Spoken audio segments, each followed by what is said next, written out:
This is KUGAN CASSIUS for IFL TV in association with Martinez in my bow. It's Friday morning. Yes, KUGAN.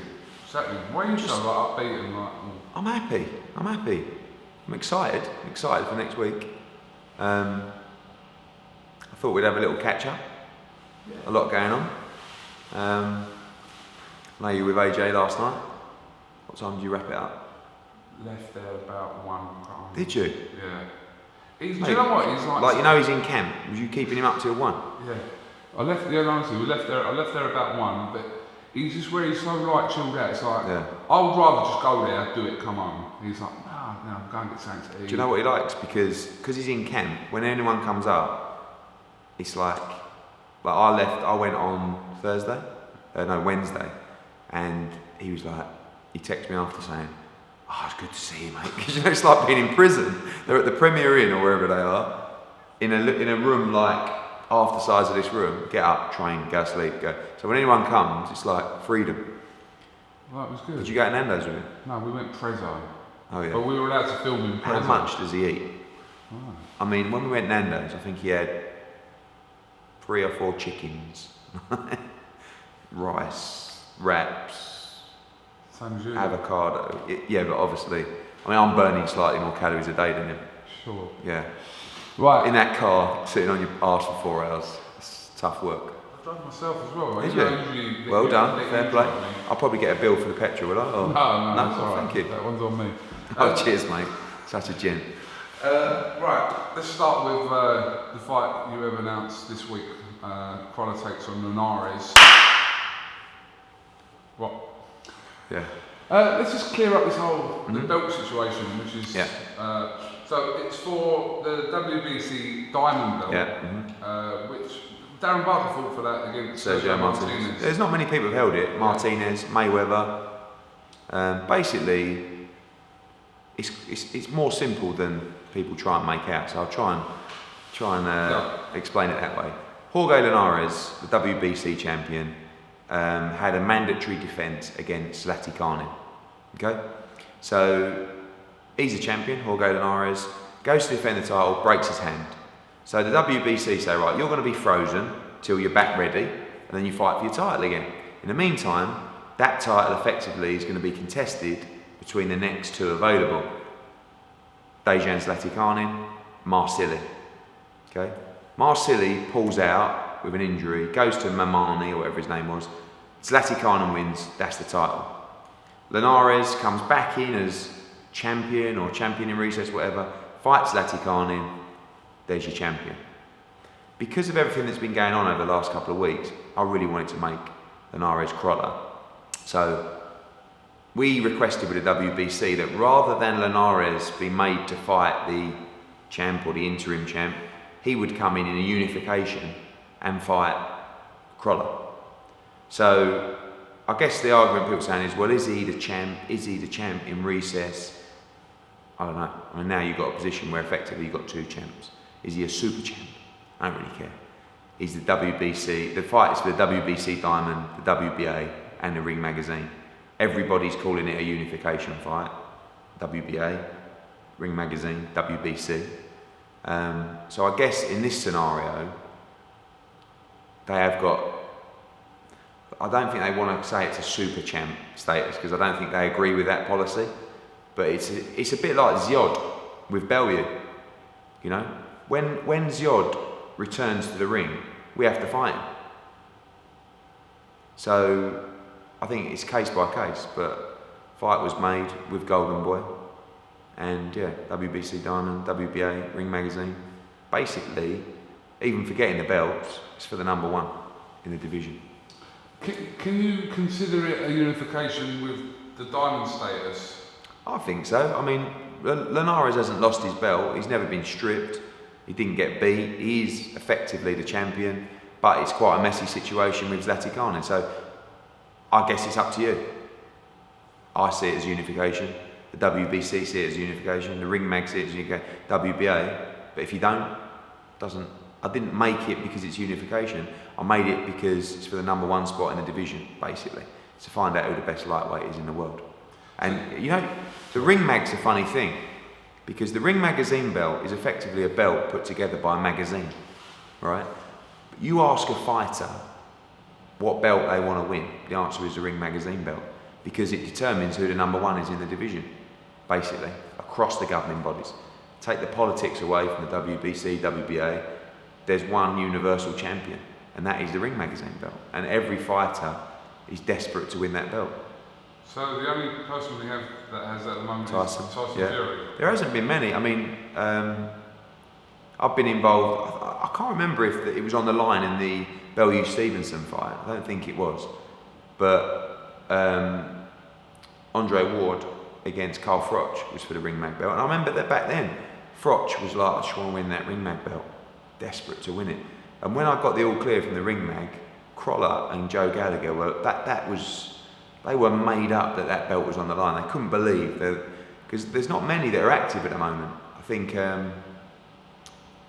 5 of the divisions have champions at the moment, and the Ring Mag, they're really, really particular. So I just can't wait for the fight. I just think it's the best fight in the lightweight division right now, and like I say, it's to find out who the number one lightweight is in the world. And CROLLA has bollocks like cannonballs, mate. I mean, firstly Perez twice, then Barroso, then Linares, and the momentum is unbelievable, and I believe he'll knock Linares out. I do. So the winner from CROLLA and Linares will fight. Slater Cannon is in their next fight. Yeah. Right. Yeah. Okay. So, which is another great fight. Yeah, I mean, you could vacate the WBC Diamond and fight someone else, but we don't want to. You know, I think Slater Cannon's a good fight. You got the Flanagan fight as well, which, you know, if we become number one in the world with a Ring Mag and a Diamond, you know, I think that's even bigger. That then probably becomes a box office fight if CROLLA beats Linares, and then we might be able to do some business. Are you happy for Anthony CROLLA to sort of, I mean, listen, what he's accomplished so far, his last 3 fights, you can't knock anything, but would you be happy for Anthony CROLLA to sort of go on and not having fought Terry Flanagan? No, I think it's a fight everyone wants. I mean, I just feel like some fights are easier to make. You know, this fight was a fight that was very straightforward to make with Golden Boy. Terry Flanagan was trying to get the fight with Jorge Linares. We stepped up, we paid the money, we got the fight. It was done very quickly. Other fights that are going to slow your career down and your progression down, we don't really need them. What Anthony's got is wonderful momentum. So let's keep that going. Let's beat Linares. Yeah, then we can look at the Flanagan fight. Might even be, you know, outdoors next spring, summer. Great. And you know, the numbers that we're talking about, maybe they earn 4 times that. I just go back to these fighters, and Terry Flanagan included, they've got to raise their profile, because they're you know, the likes of the Mazonki Fana defence. And, you know, I know I've talked about him before, he's 42, it's an embarrassing fight, really.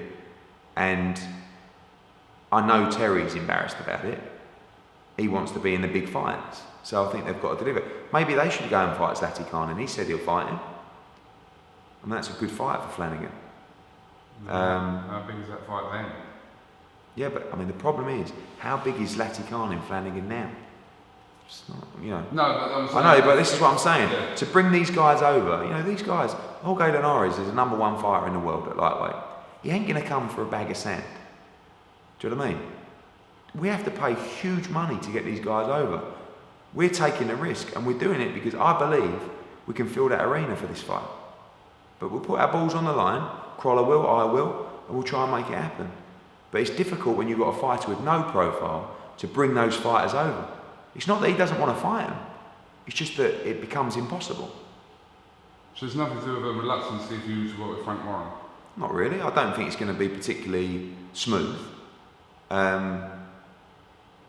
know, I mean, I think we all know that box office money, pay-per-view money makes the big fights. CROLLA Flanagan at the moment isn't, but it can be. It certainly will be if CROLLA beats Linares, and hopefully Flanagan raises his profile. But you know, I mean, some fights, pay-per-view is the only way it's made. I mean, you know, in my personal opinion, I believe you'll still see Fury Klitschko be a pay-per-view fight in a couple of weeks' time. You know, and I think these big fights have to carry pay-per-view. I'm going to explain that again. That's what I believe. I believe Klitschko Fury will end up on pay-per-view. Maybe I'm wrong, but it's just you know, I felt it ever since the fight was made. I don't see how it can work otherwise. So. Okay. Well, I hope CROLLA Flanagan does get made at some point. Obviously. Yeah. Oh, listen. It's an obvious fight, isn't it? But there was only one fight that everybody wanted over Flanagan, and that was Jorge Linares. And that was, CROLLA wants to be number one. What would have happened if you'd made CROLLA Slater Cannon? Was that ever an option to make? Yeah. But do you not think you would have probably... Well, I don't know then actually, because Linares would then go, no, you can't have that fight, because you've got to fight me. Yeah. Do you know what I mean? So, I don't think CROLLA Slater Cannon is well, it's nowhere near as big as CROLLA Linares at the moment. No. But it's a great fight. Listen, Slater Cannon's a handful. I mean, don't forget, we had him for Burns when he was relatively unknown. He was supposed to be decent, but not much. Well, we got the fright of our life after about 30 seconds when he hit him with a left-hand haymaker and knocked him down. But he can fight, Slater Cannon. He's going to be in the mix. I'd like to make Slater Cannon against Campbell. Interesting. So you can pull that one off. Don't bet against me, son. September 24th. Have you thought anything about the undercard for that? Not really. I mean, you've got Jose Burton against Frank Buglione, has been ordered. Yeah. You look at me with surprise. Do you not keep up with anything? No, I know, but ever since you've become big time and you started having these holidays, you don't even know what's going on. I know that was ordered. We've got a show next Saturday. I don't know if you're aware. It's the heavyweight world champions first defence. I know. Oh yeah. Headline by Haroon. Exactly. Oh, so Burton Buglione could be a good fight for the undercard. Got some other. It'll be. Our new deal kicks in the new season. So I shouldn't tell you this just in case, but we have some more money to put on shows, and the pay-per-view model is benefiting boxing, and you'll see that moving forward. And CROLLA Linares is just an example. I could not make CROLLA Linares with the old school model. It's just too much of a risk. And I'm still at risk because I've got to put bums on seats. But you're going to see, from September, I'd like the majority of Saturday night fight nights to be World Championship boxing. I think the game is in a strong enough position in the UK to just have World Championship boxing on Saturday nights. Someone's going to play that back, aren't they? Possibly. When we're in Hull. There was one where you said that you'd never go on sale with a headline TBA. Yeah. Did you not do that with Warrington? I was 45 minutes late. Well, rules are rules, Eddie. Things change. You know, just because I say something 2 weeks ago, if all of a sudden the landscape changes or the deal changes for us, or we can change. And some things I'll tell you just to plant things and wind people up. And other things I'll tell you because I believe them. But again, things can change. If I said to you, KUGAN, I bet you sell your car. You go, I would never sell my car. Put this on notice. Put this on IFL. I would never sell my car. It's my pride and joy. KUGAN, that's 50 grand for your motor. Give it here. Yeah, oh, let's play that back. KUGAN, you said you would never sell your car. Yeah, but you've ripped promoters before for going for a headline versus a TBA. That's all. Yeah, but some people do it for 2 or 3 weeks. I did it for 45 minutes. Rules are rules. Listen, mate, people are always looking to just plug on my balls and just sort of like some people are so anal. Their whole life is like, let's go over everything Eddie Hearn's ever said since he started promoting 5 years ago and find something that he said that he then did that he said he wouldn't do. They find it though. Yeah, but it's like, get a job, mate, or something. Like, go and put your efforts into something productive or constructive. Mad. Do you tell lies? No. I mean, do I tell lies? No, I don't mean to. No, not intent. I tell you what stuff I believe in. Sometimes it might be wrong, but I'm quite a passionate talker, so I guess I say things in a way that people, you know, if I say to you, that won't happen, no way, and then it happens, am I lying? No, I just believed it. If you ask me a question, I won't tell you a lie. What about people go, Hearn's conning the public? I've seen that. But I don't know what to say. I picked the sport up when it was just a piece of, like, the bottom of the pile in the British sport picture, from a commercial perspective to broadcasters, and now we're top of the tree. Take Premier League football away, you know, we're the #2 sport basically on Sky, on the digital platforms. The numbers are through the roof. We've got more world champions than ever. The shows are stronger than ever. But I'm conning the public. I mean, I don't care. Listen, all you can do is do your best, and that's what I do every day. And if it ain't good enough, it ain't good enough. Take me out of boxing, you see where boxing is. And I don't want to give it a big one and say that I'm the saviour of boxing. I'm not. But I've changed the game. I have. So have you. Yeah, but we've changed the game. We've changed the game. Call it arrogant, call it whatever you want. We've changed the game. What's changed? Why is, in the last 5 years, but in the last 5 years, boxing's just gone mental, right? So, what has happened in the last 5 years? The answer is, we've come in up. The same people have been involved in boxing for 20 years. So why was it dog shit before we got involved? We've changed the game. And you're part of that. You don't have to like the fact of what we've done. And I'm not saying it's all good. I'm just saying we've changed the game. Look at where we are. You see that with your views. You know, your views are going through the roof. Not just because your channel is getting more recognition and exposure. It's because the sport is becoming more popular. Agreed. Do you know the amount of people I get stopped there and go, oh mate, I watch your stuff with KUGAN. I'm like, do you? But that is just a classic example. Yeah, how many people come up to you and go, oh Eddie, I saw your interview on Sky Sports. And most people say, I saw your interview with KUGAN. That geezer. They go, that geezer, you know. Cougie Bear. No. Okay. We're still waiting for confirmation of Brooke Vargas. Yeah. Mm-hmm. We did see Jesse Vargas taking his Instagram to say, I'm coming to UK 3rd of September. Yeah. Jumping the gun a bit there? Not really jumping the gun. I mean, look, we haven't signed the contract, but it is agreed. There's a couple of small things on some international TV. But basically, we're waiting for the dates from Sheffield United. I thought they were going to come out yesterday, but they didn't.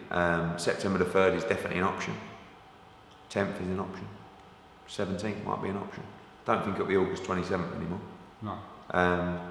Why is that? It's just because... I think August is always a tough sell, especially the back end.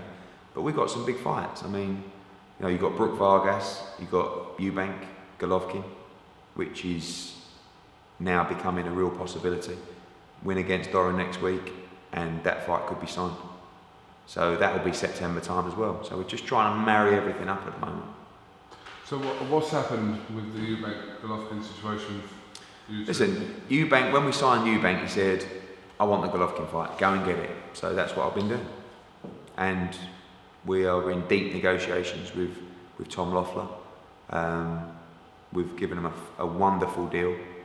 We're pretty much agreed. We've got to beat Tom Doran next Saturday. And then, if everybody really wants that fight, it'll get made. Here? Yes. Where? That I can't tell you right now. Are you aiming Foxgroves? Or Wembley's not available, so no is the answer. It's difficult, you know, running an outdoor event in September time. We'll probably be going Bramall Lane as well with Brooke. Can we do somewhere, and where can we go? You know, you can't go to a football club that hasn't got a Desso pitch, and you know, a Premier League club's probably not going to give you that option, even if they have. Does that do that many numbers for you though, in terms of the gate? I think it can do 40,000. It's a lot. I think it's a huge pay-per-view fight. I think it's a huge fight. But I know he's a big favourite to beat Tom Doran.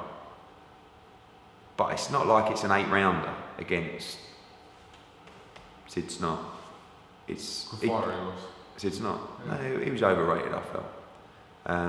But Doran's dangerous, and he's got to just keep his head down. But like I say, I think that as long as everybody really wants that fight, and all the words are from all the camps that they do, I think EUBANK Golovkin has a great chance of getting made. What if Doran beats EUBANK? Are you going to make Doran? No, definitely not. I don't think that would be on his radar.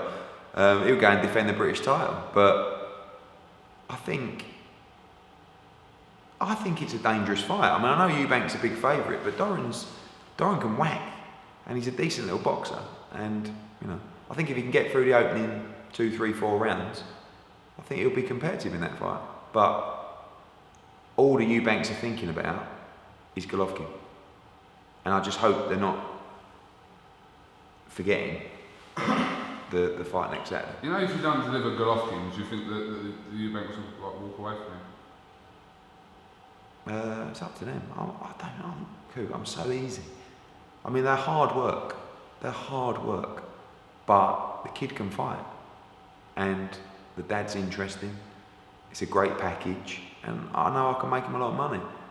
But if they don't want to be with me, it's the same as everyone else. I'm not going to lose any sleep over it. Is there any of your fights you would lose sleep over? Yeah. But I don't know. Would I lose sleep? Yeah. It probably depends on the relationship, isn't it? And again, we go back to if you're dating a girl, right, and actually deep down you don't really like her, but you're in this relationship and she bins you off. At first, you'd be like, "You bin me off. You bin me off." But then after a while, you'd go out and you'd sink a few pints, you'd be out with your mates, you'd be like, "Yes, this ain't too bad after all." Now rewind and go back to a girl that you really care for, you're strongly attached to, and they bin you off. It's going to hurt, isn't it? And that's just the same for any relationship, fighters, promoters included. You know, there's fighters out there that if they left me, I'd be upset.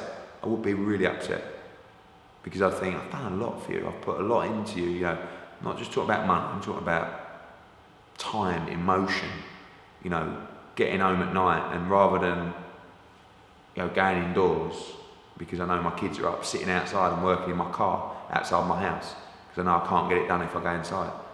You know, people forget the sacrifices of hard work, and that don't just come from being in the gym and doing the sparring and the hard runs, and that comes from working in this sport and taking time away from your family to get things done for the people that you believe in.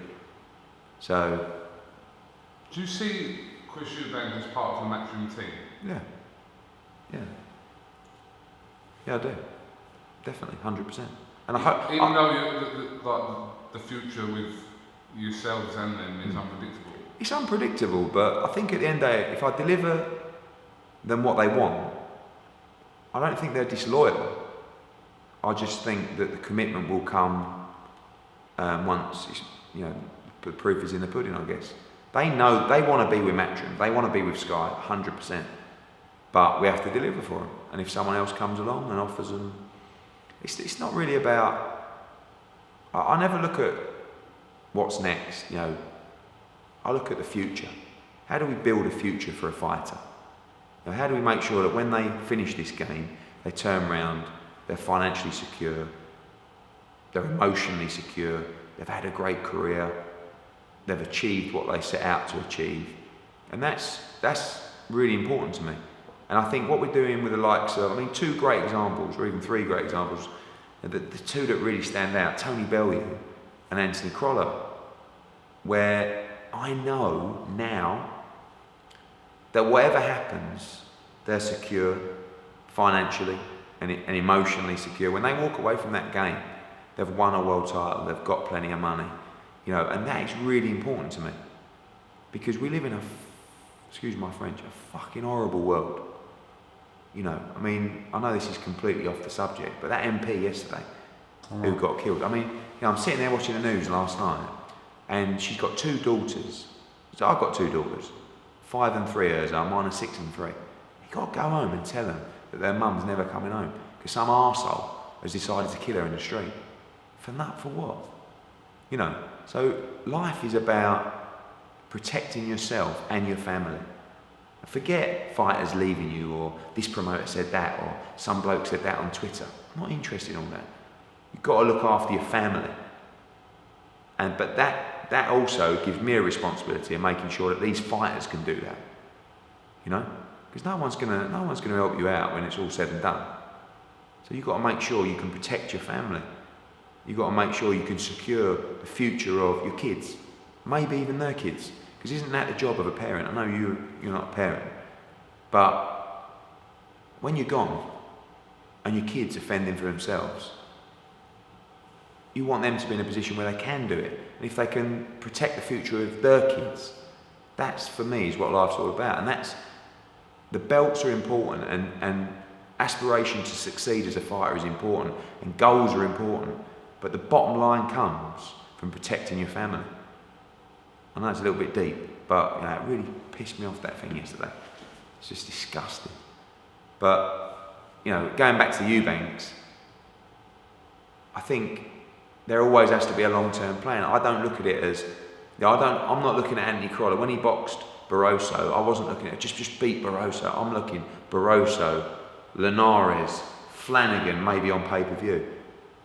You don't realise the life that will create for him, his children, and even their children. And that's the important stuff. Okay. We obviously yesterday we saw the last gas winner from winner from England, Daniel Sturridge. Yeah. 2 great substitutions by Roy Hodgson that paid off. Thinking about the Euros relating to the boxing, June 25th, yeah. To June 25th. Obviously, as patriotic as you are, what's kind of the ideal situation for you? Basically, we went with June the 25th because I presumed England would finish first or second. I thought they'd win their group. You got the game at 5 o'clock, finishes at 6:45, straight into live boxing at 7. All of a sudden, I'm sitting there yesterday, we're 1-0 down with 1 point on the board, thinking, if we finish third, the game starts at 8 on Saturday, which is not great. We'd have to either go later with the boxing or whatever. So when we scored in the last minute, I was very, very pleased, not just because it was England scoring, but it looks like, I think if we beat Slovakia, we win the group. If we draw and when Wales win, they top the group. So first or second doesn't really bother me. I'd like us to win the group because I think we'll get an easier game. But if we come second in the group, we don't even play on the Saturday. But part of me wants us to play on Saturday because it's a huge night and day of sport. But then if we don't, we don't. But I'd like to see England win the group. I tweeted after the game, like, well done England, wasn't good enough, but got the 3 points. Well done Rooney, covered every blade of grass on the pitch. Mate, the responses, shut up you prick. You don't know what you're talking about. We battered them. I'm like, how did we batter them? We scored in the first minute of injury time. Yeah, but it was always coming. Some bloke said to me, what, in that last 90 seconds or whatever was left? I just feel like we should be dominating teams like that. You know, the kid that come on up front for them, all of a sudden come on, started making darting runs. You know, the commentators are like, oh, this guy's causing trouble. He's had a great season for MK Dons. I'm like, well, we've got a team of elite players, really. I feel like we should be... And dominating a game, you can dominate a game, you've got to score. Yeah, you can dominate. I'm not saying that, listen, people come back to me and say, you've clearly never watched a football. I don't profess to be a football expert, but I've watched quite a bit of football. I'm 37 years old. That's quite worrying, as you was vice chairman of Slater. I know, yeah. And I was a season ticket holder for Spurs. Was you? Yeah, Klinsmann days. Was you? Yeah. 3 seasons over there. Right, the famous 5. Do you know the famous 5? Yeah, but what happened was, I'll tell you what happened. My old man did a deal with someone and they knocked him. And in the end, he said, I can't pay you, but I can give you 2 season tickets over Spurs that I got. And I went, and I got them, and I went. And then after that, I was a fan and went for the next couple of years. Then we bought Orient. You're the worst football fan ever. Ball lad, Orient, and a season ticket at the top. joking. No, but I was a Spurs fan, and then we bought Leighton Orient, and then I became an Orient fan. But Orient's always been my second club. Unfortunately, it's everybody's second club in London, virtually. So if you had the choice of England winning the Euros, yeah, or Joshua beating Brazil, but if you pick one, the other wouldn't happen. I'd have to go Joshua Brazil. Would you? Yeah. Yeah. Yeah, he's my man. He's a world heavyweight champion. I wouldn't have answered that question. I'm just telling you straight. I don't forget, you know. But everybody seems to think this is a really standard defence for OJ. I mean, I'll see your interview with him, mate. This is a tough fight. Everybody that I speak to in America says, this guy is not Charles Martin. He's not a little bit... I think Charles Martin was a bit crazy. This guy has trained really hard. He's a sensible guy.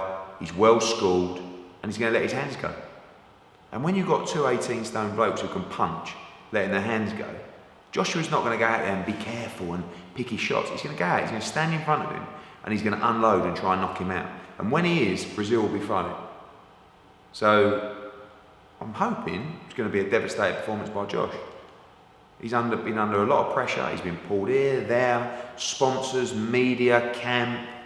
So all I want is the win next Saturday, and then move on. And I can't wait for Groves Murray. I cannot wait for Groves Murray. We'll just quickly run through the week. Tuesday is open to the public. Yeah, we're doing something a little bit different. We're down at York Hall. We did the media workout there last time for Joshua against Charles Martin. It was packed, wasn't it? It was a really good night, actually. Yeah, really good response. And there's a couple of fighters that I need to get out who I didn't have space for on other cards, and I wanted to give a little bit more attention and profile to. And that's Craig Richards, our undefeated super middleweight, and O'Hara Davis, who's causing a big stir at the moment, one of the top prospects in the country. So you're going to get there about 5 o'clock. We're going to have Conor Benn, John Wayne Hibbert, Anthony Ogogo. We're going to have George Groves. We're going to have Dominic Brazil. We're going to have Chris Eubank Jr. We're going to have AJ. Plus we're going to slot in those bouts. O'Hara in an 8-rounder, Craig Richards in a 4-rounder. It's completely free to the public. First come, first serve. Get there early because it's going to be absolutely rammed. What is it going to be standing? Yeah. Yeah. Yeah. All standing. Same as before. Oh, you can sit upstairs? Yeah. Yeah, there's seating up around, but if you're on the bottom floor, it's going to be... The doors open at 4:30, yeah. 5 o'clock start. Yeah. And then on Wednesday, we've got the undercard press conference. Thursday, we've got the main event press conference. They're both media only. And then on Friday, we've got the huge square at Covent Garden. So it's going to be, yeah, fingers crossed for the weather. It doesn't rain for me. I can't believe I've said that. When it's absolutely pissing down on Friday, everyone's going to be vining me. You got a plan B for that? No. So if it rains, we get wet, basically. I think we'd make a call on the Thursday or Wednesday if it was going to look like it was going to rain. So? Yeah. Yo, big man upstairs, listen please, no rain. But yeah. Okay. Other than that, we've got Kell Brook probably announced next week. Got another World Championship fight for September to be announced next week as well. We may have another World Championship fight for September to be announced next week as well. And I've got 2 other World Championship fights, Brits challenging for world titles, that one is going to completely shock you, and the other one is about the right time. They'll be announced, probably the week after next. Are they for the fighters to travel? No, they'll be both in the UK. Really? Yeah. We're going to smash up the World Championship scene in this new season. More world champions. I want all our guys challenging for world titles. I'm just going to pay these geezers to come and challenge our boys over here. That's what I'm going to do.